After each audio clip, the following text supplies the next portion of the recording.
ओम नमो नारायण। ब्रह्मपुत्राः अमृतस्य पुत्राः रचयिता परम पूज्य माँ रितेश्वरी देवी जी। आज का प्रकरण 31वां।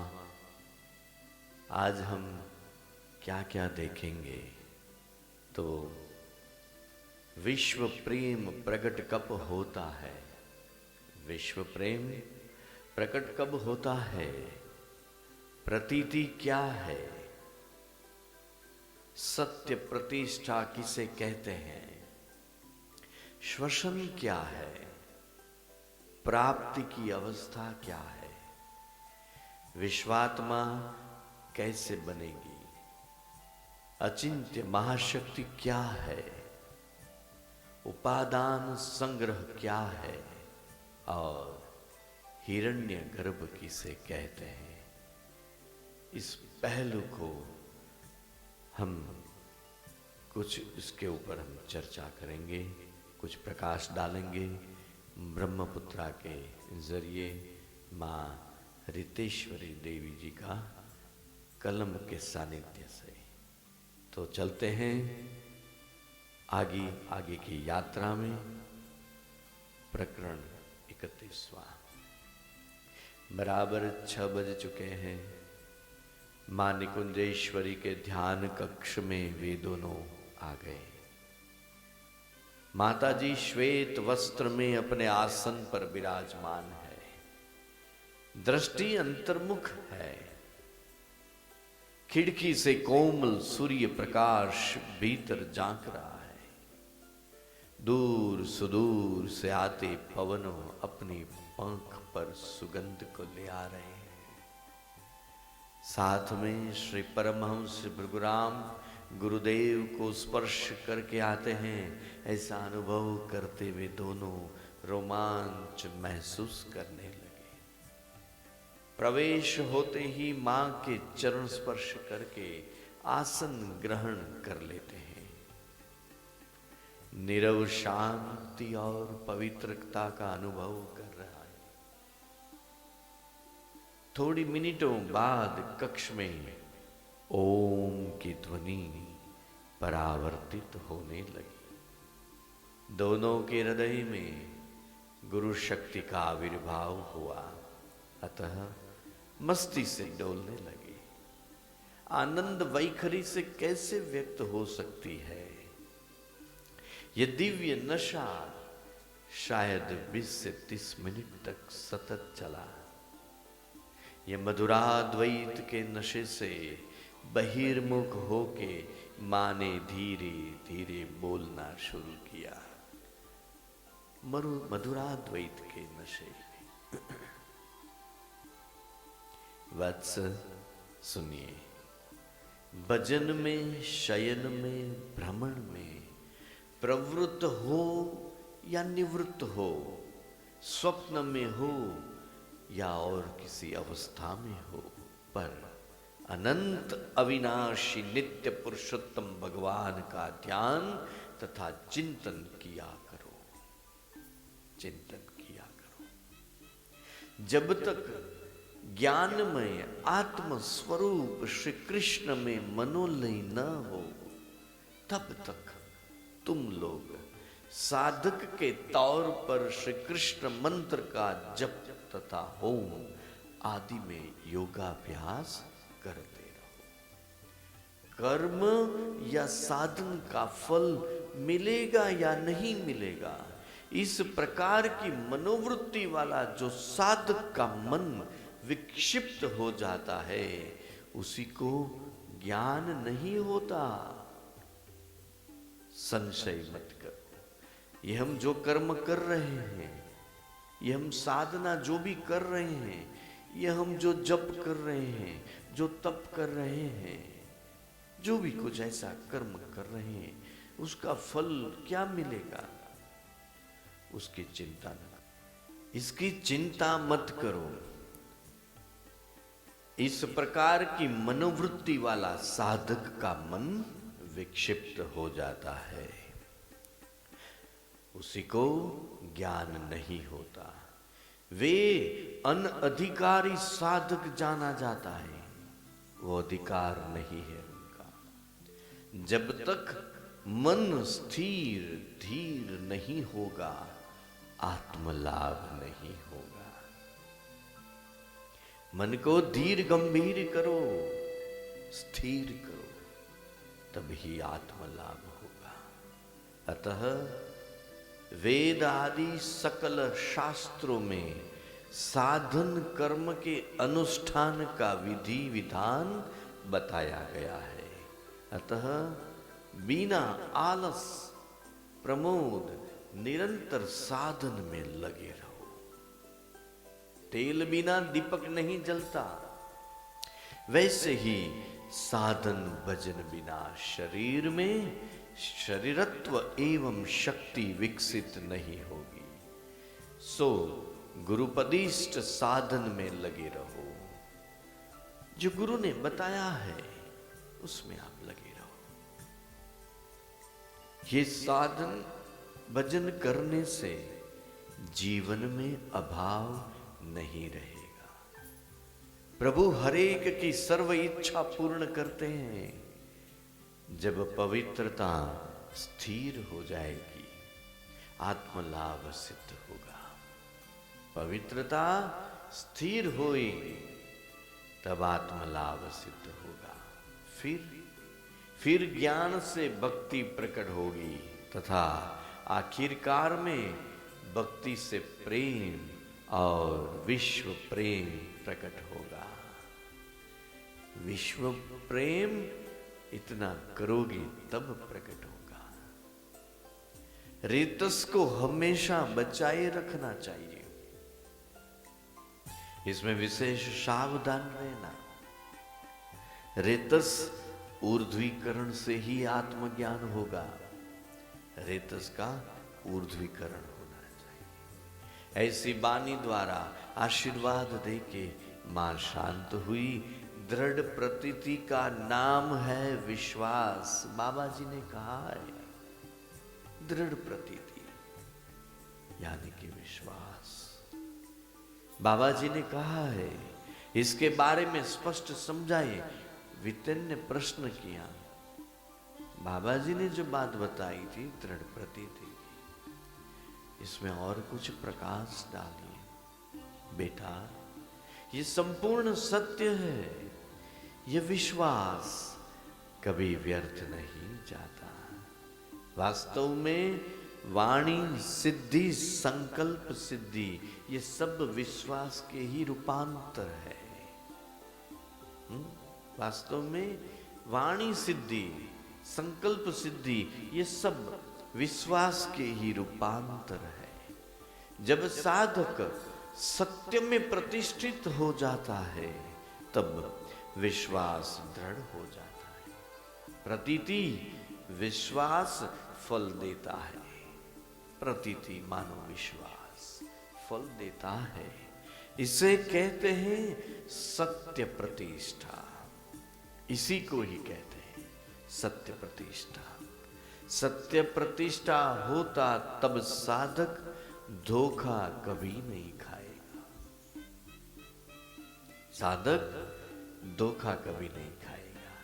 सत साधन, सदाचार, सद्वाणी, तो क्यों सत्य प्रतिष्ठा न हो?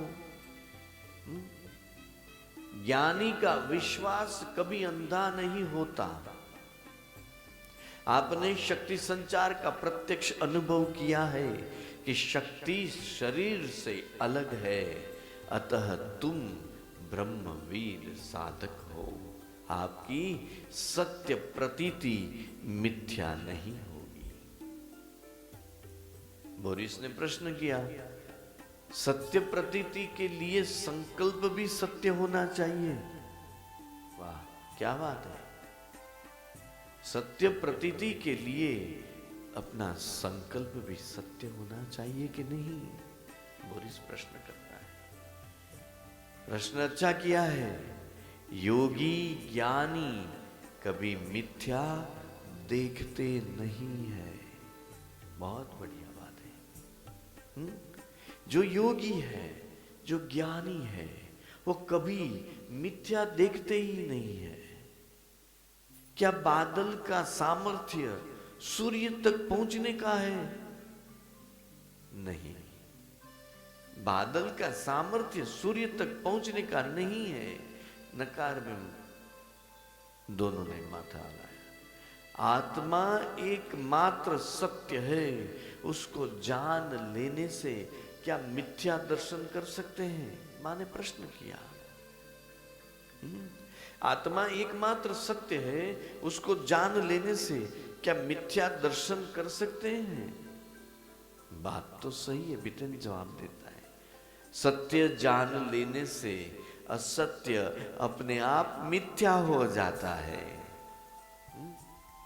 सत्य जान लिया है अपने, तो असत्य तो अपने आप मिथ्या हो जाएगा। बहुत सुंदर बात है।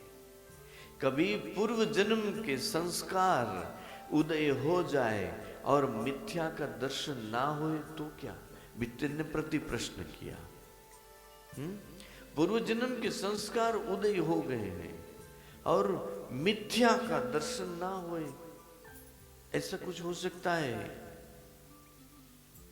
मां जवाब देती है, ना, नहीं रे बेटा। संस्कार निःशेष होते ही ज्ञान प्रकट होता है। उसी के उजाले में असत्य जो है वो लोप हो जाता है। उसी के उजाले में लोप हो जाता है। ज्ञानी सर्वत्र ब्रह्म को ही अनुभवता है। मां बोलती है आगे, जीव भाव में वृत्ति संयुक्त रहती है। समझना, जीव भाव में जो वृत्तियां हैं वो संयुक्त रहती है और जीव का कंपन युक्त नुन्यादिक वायु उसका प्राण है, जो इड़ा पिंगला में होकर संचार करता है। इसी को ही श्वसन कहते हैं। समझना, इड़ा पिंगला में होकर जो संचरता है, इसी को ही श्वसन कहते हैं। जब श्वास सुषुम्ना में सम हो जाता, तब प्रतीति से विश्वास उत्पन्न होता है। श्वसन की स्थूलता शांत होती है, संकल्प और ज्ञान विशुद्ध होते होते प्रत्यक्ष हो जाते हैं।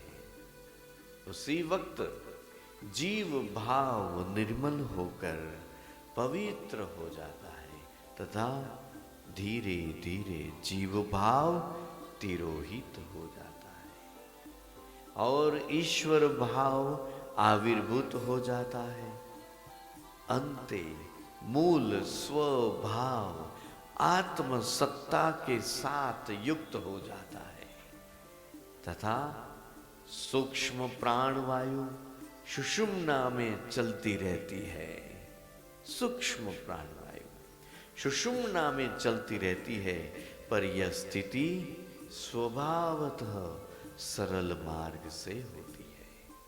अतः वह ज्ञान प्रकाशक है, वह कहीं भी बाधक नहीं होती और जब यह स्थिति दृढ़ मूल हो जाती है तब अंततः श्वास की गति स्थगित हो जाती है। यही तो प्राप्ति की अवस्था मानी जाती है, यही ही प्राप्ति की अवस्था है।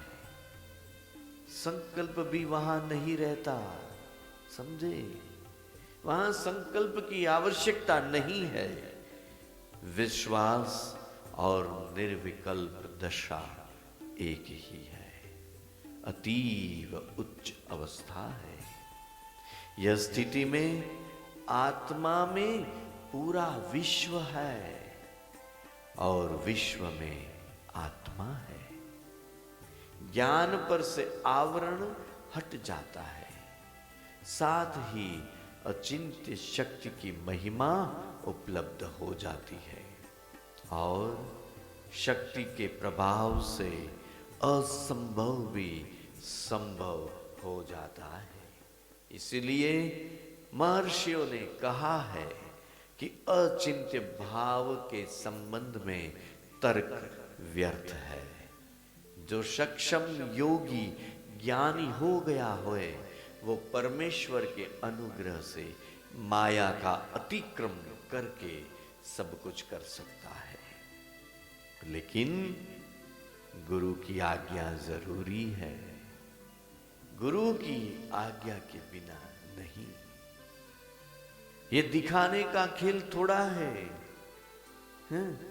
ये दिखाने के लिए नहीं है। ऐसा समझा के मां शांत हुई। हाँ, तो योगी ज्ञानी के लिए जगत में कुछ भी आश्चर्यमय है ही नहीं। विटेन ने आश्चर्य पूछा। ज्ञानी की दृष्टि अपूर्व है, वह सर्वत्र महाशक्ति की विलास लीला ही देखते हैं।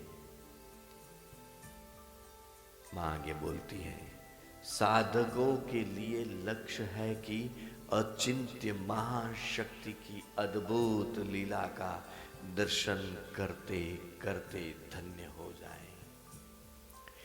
कृत्य कृत्य होना है, धन्य हो जाना है।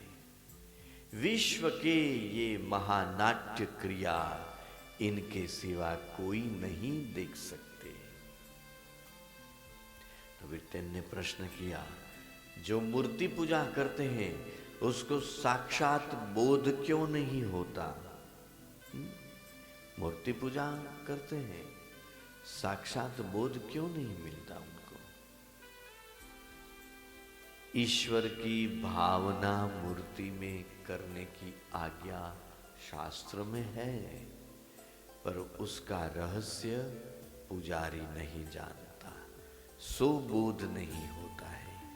समझना, ईश्वर की भावना मूर्ति में करने की आज्ञा शास्त्र में है, पर उसका जो रहस्य है वो पुजारी जो साधना करता है, जो पूजा करता है, जो पुजारी है, वो नहीं जानता है।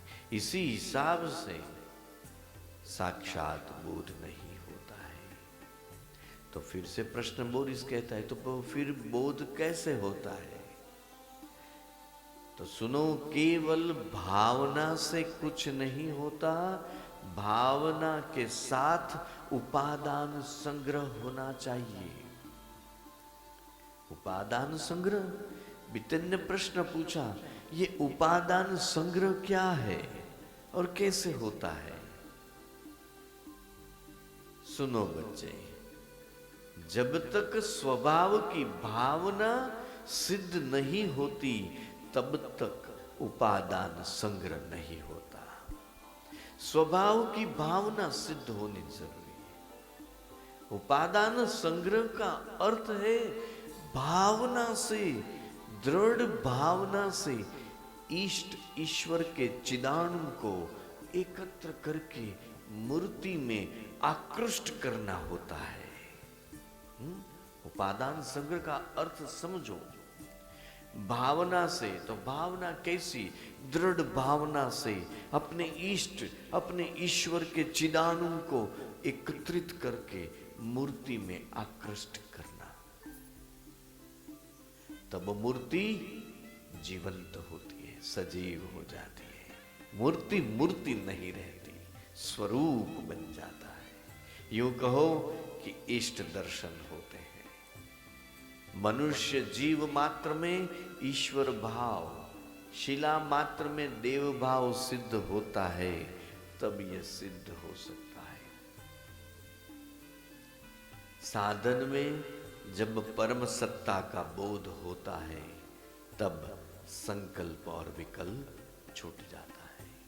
अंततः सद संकल्प भी छूट जाते हैं। बाद में प्रतिभास, व्यवहारिक, अधिष्ठान भूत, सर्वत्र व्याप्त अखंड चित्त सत्ता रूपिणी परमानंद ब्रह्ममय आनंदातिगा महाशक्ति प्रकट होने से सब कुछ संभव है। श्री निकुंजेश्वरी मां का प्रवचन सुनने के दोनों मंत्र मुक्त हो गए। वत्स, कल 6 बजे इधर आ जाना।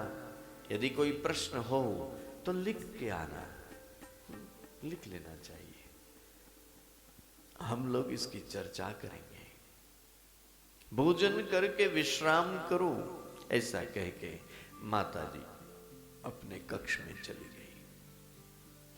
शाम का वक्त 6 बजे दोनों ये दुर्गम आश्रम की बगल में खिली वनश्री को निहार कर रहे हैं। बिटेन, अरे ओ बिटेन, देख मेरे मित्र, वो आम्र वृक्ष आमों से नतमस्तक हो गया है, मानो कह रहा है कि फल आते, यानी कि ज्ञान आते ही विनम्रता आनी चाहिए। सही बात है, फल आते ही नतमस्तक हो जाता है वृक्ष। तो हमको क्या समझना चाहिए? ज्ञान लेने से, ज्ञान आते ही हमको और विनम्रता आनी चाहिए। हमने वो अनार के वृक्ष, अमरूद चीकू और ये आंवले के वृक्ष मन को निर्मल करने का उपदेश दे रहे हैं। माँ के साथ साधन करते करते मानो समाधि प्राप्त कर ली हो, ऐसा निस्पंद है। बोरिस ने लेखक की अदा से कहा, इस रुद्रवंती को देख, ये वनश्री आच्छादित अंधकार में मानो सर्चलाइट का काम करती है। दूर दूर बादलों की खिड़की से झांक रहे जटाजुट जैसे चिनार के वृक्ष, दारू वृक्ष और जंगली गुलाब और आंवले के वृक्ष मानो अपनी डंठलों रूपी हजारों हाथों से हमारा स्वागत कर रहे हैं। रसिकता से बिटेन कहता है, अरे ओ, ये उस किनारे से, किनारे का नन्हा सा जरा वो झील पर्वत पर से अपनी जात को नीचे गिरा रही। अरे मानो माँ के आश्रम के सोपान को धोने के लिए होशवेर आ रहा है। बोरिस भी रसिकता से बोलता है, अरे पत्ते का ये मरमर ध्वनि, विश्व जननी ब्रह्ममयी के चरणों के नुपुर की झनकार, ये सब अनुभवते हुए उपनिषद के ऋषि ने गाया होगा। हिरण्यमयेन पात्रेण सत्य सापिहितम मुखम, अर्थात परम सत्य का मुख सुवर्ण के पात्र से बंद है। परम सत्य का मुख सुवर्ण के पात्र से बंद है। निहार, ये वनश्री की आभा श्री सुवर्ण के पात्र से कवर हुई है, ऐसा लगता है। शक्ति के अलावा एक पत्ता भी नहीं हिलता। तो हम क्या कर सकते हैं? हाँ, गुरुजी ने कहा ही था कि समस्त समष्टि प्राण शक्ति ही हिरण्य गर्भ है। वही इधर साक्षात अनुभव हम लोग करते हैं, इधर साक्षात अनुभव में आता है। और हाँ, आगे कहा था कि प्राणी मात्र का, बुद्धि का आदि कारण स्वरूप बुद्धि है। गुरुजी ने यह भी कहा था कि शुद्ध ब्रह्म के तेजोमय किरणें ही जीवन शक्ति रूपी प्राण का किरण है। और यह प्रथम ही विभू प्राण को हिरण्य गर्भ कहते हैं। समझे? हिरण्य गर्भ की व्याख्या क्या है? शुद्ध ब्रह्म के तेजोमय किरणें ही जीवन शक्ति रूपी प्राण का किरण है। और यह प्रथम ही विभू प्राण को हिरण्य गर्भ कहते हैं। आगे बताया था कि हिरण्य गर्भ की बुद्धि और चित्त दोनों महत्व तत्व के रूप है। महत्व से अहंकार की उत्पत्ति बताई है। चित्त स्वरूप महत तत्व वासुदेव भगवान विष्णु ही है। बुद्धि स्वरूप ब्रह्मा और अहंकार शिव है। अतः आदि शक्ति ब्रह्मा विष्णु महेश की आराध्य देवी है। तो मानव मात्र के लिए वह आराध्य देवी है न। वितेन ने ऋषि की अदा से कहा, बिटेन, हिरण्य घूंघट की शोभा सौंदर्य इतना अकथ्य आकर्षण करती है कि उससे आत्म तत्व भी कवर हो गया है। मुझे तो ऐसा लगता है कि आत्म तत्व ने अपना मुख छिपाने के लिए नहीं, पर मुख्य हेतु ये होगा कि छुपके ब्यूटी का विस्तार करना। शून्यवादियों ऐसे सौंदर्य को क्या समझते होंगे? विचारणीय है न? वे तो मानते हैं कि केवल शून्य ही पर्दा पर छाया हुआ है। परंतु भारतीय परमहंस ऋषियों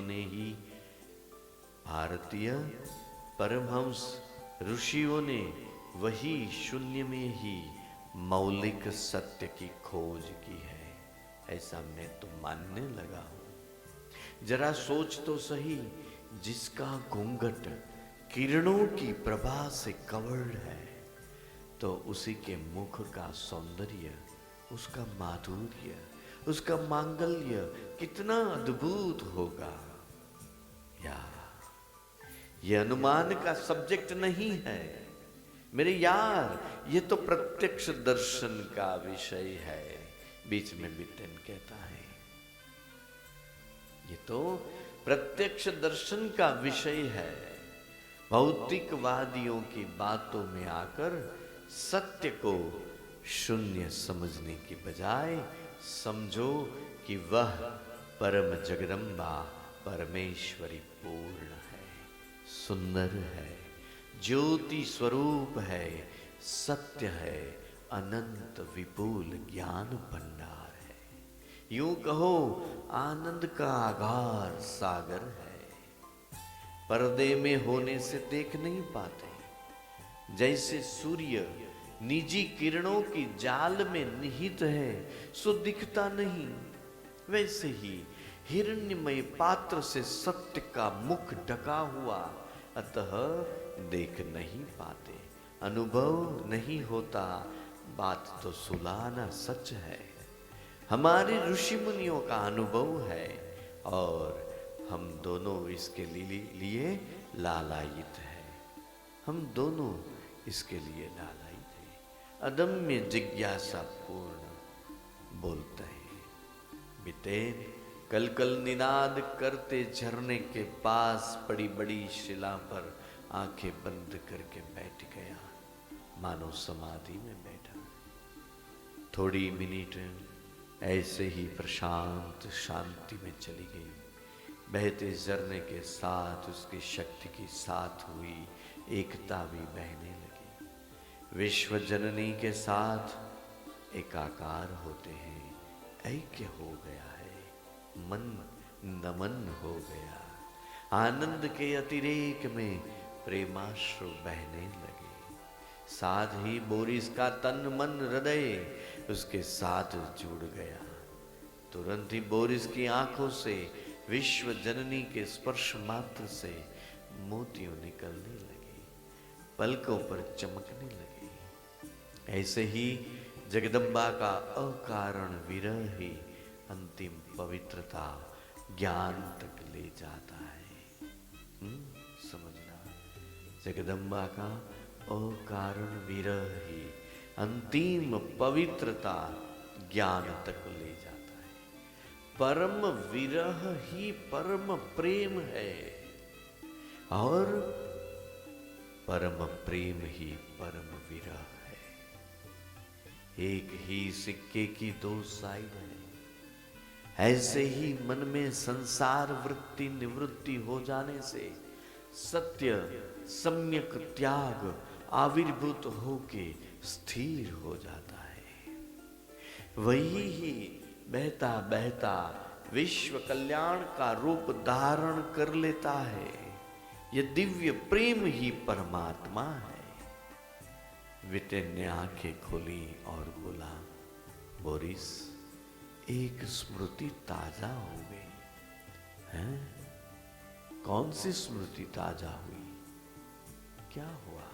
बोरिस आनंद बोलता है, मैं जब कॉलेज में पढ़ता था तब मेरे दादाजी एक दंडी सन्यासी को हमारे यहाँ भिक्षा के लिए ले आए थे। उन्होंने किया जीती जगदम्बा का वर्णन। आज मेरे अंतःकरण में एज इट इज सामने आ रहा है। तो कहे तो सही वर्णन क्या था?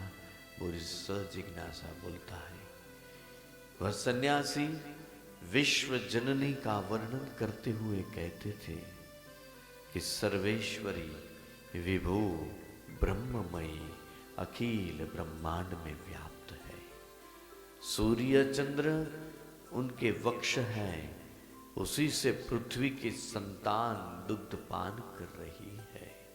अतः पृथ्वी की संतान पुष्टि तुष्टि प्राप्त करती है और सृष्टि की सृजन प्रक्रिया सर्वदा चलती रहती है। चमकते तारे सितारे उनकी चुनरी में जड़ित सितारे हैं।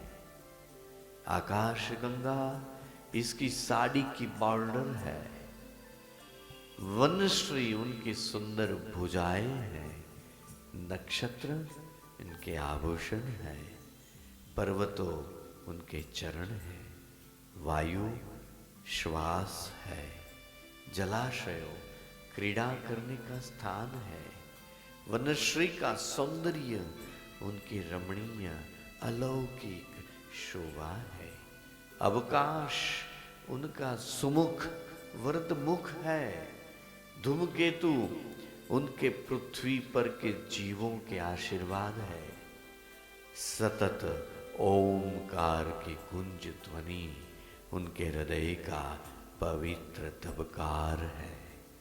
बस यही स्थिति ये वनश्री हिमालय की प्रकृति निहारते ही मेरे मन में साक्षात हो गई है। जगदम्बा का यह स्वरूप अत्र तत्र सर्वत्र जीव मात्र में महसूस होता है। तो कितने रहस्यों का उद्घाटन प्रत्यक्ष न होवे। भौतिक विज्ञान चाहे प्रकृति को नाथने का प्रयत्न करता है, पर महायोग प्रकृति का आस्वादन रसास्वाद करता है। धन्य है महर्षि, धन्य है परमहंसो। ऐसा बयान देते देते वितेन भाव समाधि में चला गया। थोड़ी मिनटों के बाद वितेन, अरे ओ वितेन, अंधकार छा रहा है और मां निकुंजेश्वरी जी हमारी प्रतीक्षा करती होंगी, क्योंकि भोजन का वक्त हो गया है। बोरिस वितेन को हलबलाता है। वितेन आनंद विभोर होके आंखें खोलता है। वितेन, अरे मेरे यार, जब तू वर्णन करता था सो अमेजिंग, मुझे मां उमा जी याद आ गई। वे एक ज्योतिर्मयी रूपे नारी रूप में मां है। मां, उसका भगवती तुल्य स्वरूप मेरी समक्ष आ गया। मस्तक पर जटाजूट, ललाट पर रक्त चंदन का तिलक, कंठ में रुद्राक्ष माला, हाथ में पकड़ा हुआ चांदी समश्वेत त्रिशूल, लाल चटक सारी, अत्यंत मधुर कंठ, करुणा तथा अमी भरंत नेत्रों तथा साक्षात पवित्रता की मूर्ति। यूं ही कहो कि श्री मां निकुंजेश्वरी तथा उमा मां दो जिस्म मगर एक जान है। पवित्रता का साक्षात तपह पूंज उन्हीं की आभा। ऐसे बातें करते भोजन खंड में प्रवेशते हैं। वत्स, भोजन कर लीजिए। श्री मां निकुंजेश्वरी ने जो पका के रखा था उस पर कवर ढका था, बिना खोले परोस रही थी। तीनों ने बाद में स्वादिष्ट भोजन किया। बाद में दोनों अपने कक्ष में गए। सिद्धियां मां की सेवा में हाजरा हजूर है। बोरिस ने कौतूहल वृत्ति से कहा, वितेन, बराबर 6 बजे ध्यान खंड में जाना है। अतः शीघ्र सो जाएं। कहाँ ये अलौकिक आत्माओं जिनको नींद पर भी विजय है। ये सब पुरुषार्थ द्वारा हमें साध्य करना है। ऐसी बातें करते करते दोनों निंद्राधीन हो गए। और यही ये प्रकरण 31वां समाप्त करते हैं और आज की कथा यहाँ विराम लेती है। ओम नमो नारायण।